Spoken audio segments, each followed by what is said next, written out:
everybody in the room how much I appreciate being part of the hockey community. Today was a lot of fun and it was a beautiful day in Colorado. So thank you, hockey community, again for having me here. I started playing hockey when I was 4 years old, and it quickly became the love of my life. Many of you can probably share the same or similar story of you yourself or son or daughter. Our 2011 Disabled Athlete of the Year is no different. Alex Knapp absolutely loved hockey. There was no question about that. In talking to his parents, they stated that whatever Alex did, he did it 800%. He did it with everything he had. And I got to know Alex and heard about Alex first about a year ago. And our captain of the gold medal winning Paralympic team, Andy Ohi, I was talking to him after our Disabled Festival. And he told me, he had a great time, and I asked him how things went, and he said, well, it went really great. And there was this double amputee on the Michigan team that was really very, very good. And he just started playing. I said, oh, no kidding, I hadn't heard of him. I hadn't seen him either. And he said, well, this kid's got loads of potential because I'm in the top of my game right now because we just got back from winning a gold medal, and he was right there along with me. And he's big and he's strong, and he loves to play and he loves to hit. I said, wow, that sounds pretty good. So I called his coach and said, hey, coach, what's up with this player? I hear you got a double amputee. It's pretty good. How do I not know about this player? He said, well, he's pretty new, and yeah, he's fantastic. He's 24 years old. And at the time, we were transitioning and going from our player development, just being youth players, to expanding it to accept older players. And one of the main reasons we did this was because of our people coming home from Iraq and other places being injured. I learned that Alex Knapp served his country. Many of the young men here have represented Team USA, and I found out that Alex represented Team USA already in his own way. And that's why he lost his legs, or how he lost his legs. He was a part of one of those incidents that you hear on the news. The truck that he was driving, he was an MP, was blown up, and Alex lost both of his legs. When he was at Walter Reed, he found out about sled hockey through our USA Warriors program. And when he got home, that was one of the things that he did first. And to give you a few examples of the love that Alex had for hockey, he told his mom, because his mom would help him with his finances and whatnot, that, Mom, don't be too alarmed. I bought a little bit of fake ice for the basement. She came home and went downstairs and said, oh my gosh, what did you do? Well, he bought $4,000 worth of fake ice and put it in the basement. She said, Alex, it's plastic. How could it cost that much money? He brought over his club team goalie and shot pucks at him for hours. I have a feeling the ice is still in the basement. But he spent $4,000 of his own money because he wanted to be the best he could be. We had him at camp, and I got to know Alex and became a little bit close with Alex because it's about a mile from the dorms to the ice rink. And we have a bus, it's an accessible bus for the players in wheelchairs. And you can't fit all of them on one ride, so you may have to wait. It may have to go and come back and go and come back.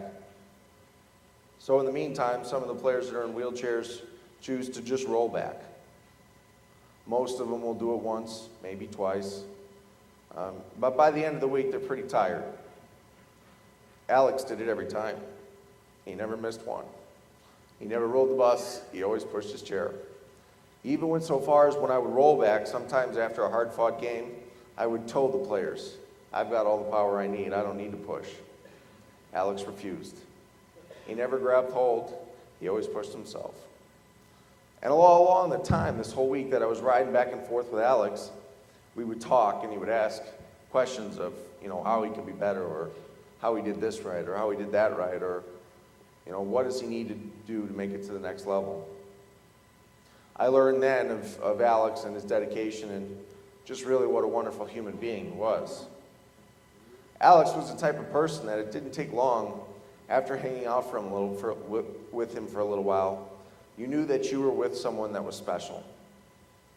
He wasn't just any other person. He made a difference. Alex, through the camp, was good enough in a short period of time to make our developmental team. I know that Alex was very proud of this. I had heard from members of the team and from the coaches. He was very excited to once again represent his country, put on the USA jersey. Alex made it to his first camp in September. I heard that he had a great camp. I also know that he talked to the coaches on Saturday night after a function. It was the last function of the weekend camp. They went to David Buster's for a team building exercise.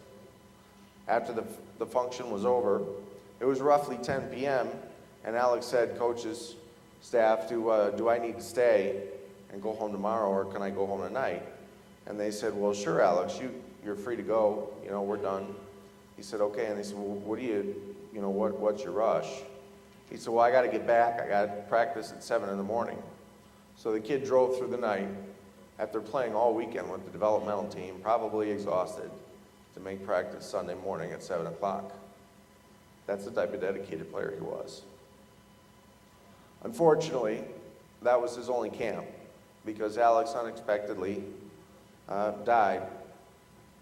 Alex was out playing hockey, just where he wanted to be. He was out doing a fundraiser, helping others, trying to build sled hockey, and wasn't feeling well. Shortly thereafter, on the way to the hospital, he didn't quite make it. The Disabled Athlete of the Year is somebody that shows excellence both on and off the ice. Somebody that respects others. Somebody that shows integrity. Somebody that does things for others when they don't even know that it's happening. Alex did all of these things.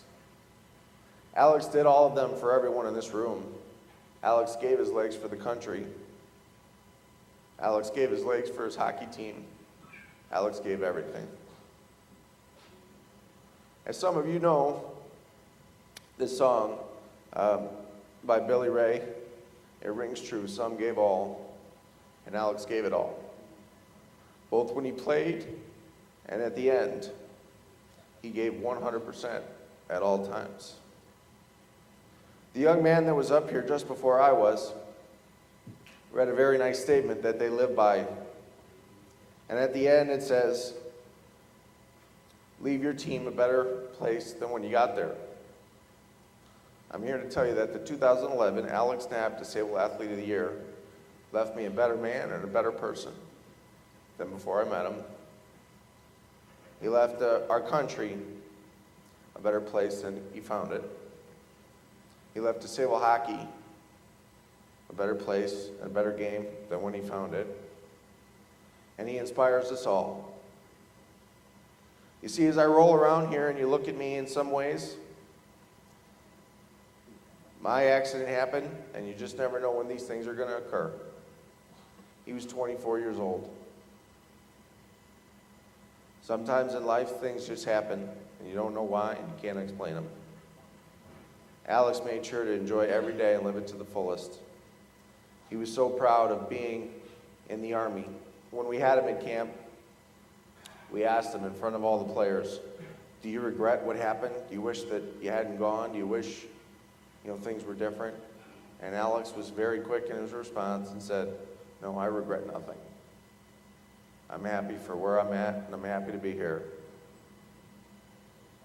Alex was a true person that I will never forget. He's everything that disabled hockey should be and will be. Tonight's award is a bittersweet award. All the other Disabled Athlete of the Year awards, you can't help but be happy for them. Tonight, in some ways, I feel as though we lost the opportunity to see one of the greats. So the only thing we're left with is to learn from one of the greats. With that, I'd like to call his parents up Jeanette and Eric Knapp, and thank them for having Alex into the world for all of us to enjoy.